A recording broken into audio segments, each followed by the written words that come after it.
सेटी films present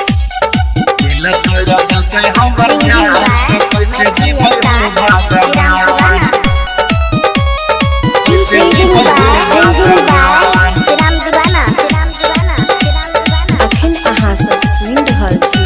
पवन पुरवैया सहनी के।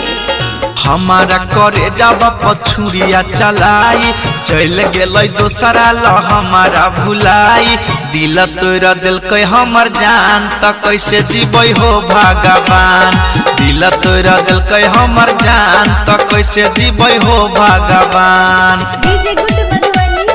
दिल तोरा दिल के हमर जान त कैसे जीबै हो भगवान कैसे जीबै हो भगवान।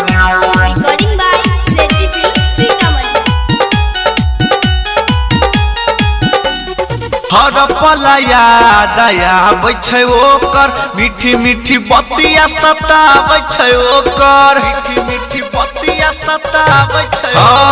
हर पला याद आबै छै ओकर मीठी मीठी बतिया सताबै छै ओकर मन करे मर जैती खाई के जहरिया मन करे मर जैती खाई के जहरिया दिल तोरा दिल के हमर जान त कैसे जीबै हो भगवान दिल तोरा दिल के हमर जान त कैसे जीबै हो भगवान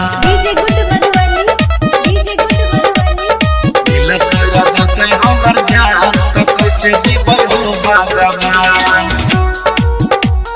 कैसे जीबै हो भगवान।